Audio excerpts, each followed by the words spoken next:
కేవలం 7999K up to 10 kgs వరకు బరువు తగ్గి అధిక బరువు నుంచి వచ్చే ప్రధాన సమస్యలను దూరం చేసుకోండి. అనిల్ రావిపూడి ఏదనుకుంటే అది చేయాల్సిందే. ఒకసారి ముహూర్తం పెడితే ఆ టైంకి థియేటర్లో బొమ్మ పడాల్సిందే. సంక్రాంతికి ఎంత పెద్ద పోటీ ఉన్నా తన సినిమా రిలీజ్ కావాల్సిందేనన్న పట్టుదలతో ఉంటాడు. అందుకు తగ్గట్లే ప్రణాళిక రెడీ చేస్తాడు. శంకర్ వరప్రసాద్ తర్వాత కొత్త సినిమాని అట్టహాసంగా మొదలుపెట్టేసి సంక్రాంతికి రిలీజ్ చేస్తా అంటున్నాడు. ఆ విశేషాలు ఇప్పుడు చూద్దాం. రాజమౌళి బాహుబలితో తెలుగు సినిమాను పాన్ ఇండియాకు పరిచయం చేశాడు.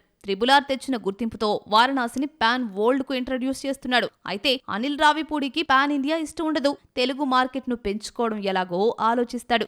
F2తో 100 కోట్లు దాటిన అనిల్ సంక్రాంతికి వస్తున్న మనశంకర వరప్రసాద్ తో 300 కోట్లు దాటేశాడు. వెంకీ కళ్యాణ్ రామ్ తో తీస్తున్న సినిమాతో 400 కోట్ల మార్కెట్ పై కన్నేశాడు. మనశంకర వరప్రసాద్ హిట్ తర్వాత తనకు తొలి అవకాశం ఇచ్చిన కళ్యాణ్ రామ్ తో ఎక్కువ సినిమాలు చేసిన వెంకటేష్ తో సినిమా అనౌన్స్ చేశాడు అనిల్. సినిమా అనౌన్స్మెంట్ నుంచే డిఫరెంట్ ప్రమోషన్స్ తో సినిమాకు హైప్ తీసుకొస్తాడు అనిల్. మ్యూజిక్ డైరెక్టర్ గా జీవి ప్రకాష్ ను పరిచయం చేస్తూ పాతి పెట్టిన వీడియో ఆకట్టుకుంది. లేటెస్ట్ గా సినిమాను గ్రాండ్ గా ఓపెన్ చేశాడు. కె రాఘవేంద్రరావు తొలి షాట్ ను డైరెక్ట్ చేశాడు. 70+ లోను తొలి సన్నివేశాన్ని చేసి చూపించాడు దర్శకేంద్రుడు. అనిల్ రావిపూడి సినిమా విషయంలో ముందే బయటకొచ్చిన హీరోయిన్సే ఫైనల్ అయ్యారు. వెంకటేష్ సరసన కీర్తి సురేష్, కళ్యాణ్ రామ్ తో కృతి శెట్టి జతకడుతోంది. హీరోయిన్స్ ఇద్దరు పూజా కార్యక్రమానికి హాజరయ్యారు. 22 నుంచి రెగ్యులర్ షూటింగ్ మొదలవుతుంది.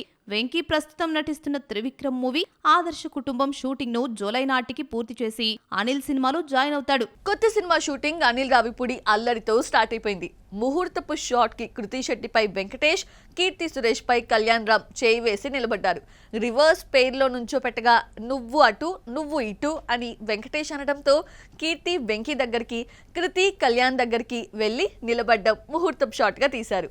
ఇలా కామెడీ సీన్ తో కొబ్బరికాయ కొట్టాడు అనిల్ రావిపూడి. మ్యూజిక్ డైరెక్టర్స్ విషయంలో అందరూ సెంటిమెంట్ ను ఫాలో అయితే అనిల్ రావిపూడి మాత్రం ఎంత పెద్ద హిట్స్ ఇచ్చినా మ్యూజిక్ డైరెక్టర్స్ ను చేంజ్ చేస్తూనే ఉంటాడు. అనిల్ ఇప్పటి వరకు 9 సినిమాలు తీస్తే 4 మ్యూజిక్ డైరెక్టర్స్ ను మార్చాడు. ఫ్లాప్ అనేది లేకుండా హిట్స్ ఇచ్చినా సరే 2-3 సినిమాలు తప్ప సంగీత దర్శకుడిని కంటిన్యూ చేయడు. కెరీర్ మొదట్లో సాయి కార్తిక్, దేవిశ్రీతో వర్క్ చేసిన అనిల్ రావిపూడి సంక్రాంతికి వస్తున్నాం మనశంకర వరప్రసాద్ కోసం భీమ్స్ ను తీసుకున్నాడు. ఈ 2 సినిమాలు అనిల్ కెరీర్ లో 300 కోట్ల మార్కు దాటినా కొత్త సినిమా కోసం జీవి ప్రకాష్ కుమార్ ను తీసుకున్నాడు. అనిల్ రావిపూడికి మ్యూజిక్ డైరెక్టర్స్ కాదు, హీరోయిన్స్ విషయంలోనూ సెంటిమెంట్ ఉండదు. ఫేడౌట్ హీరోయిన్ కృతి శెట్టిని అనిల్ రావిపూడి ఏరి కోరి తీసుకున్నాడు. వరుసగా 5 ఫ్లాపులు రావడంతో 2 ఏళ్లుగా తెలుగులో కనిపించలేదు. దసరా తర్వాత కీర్తి సురేష్ కు తెలుగులో సరైన హిట్ పడలేదు.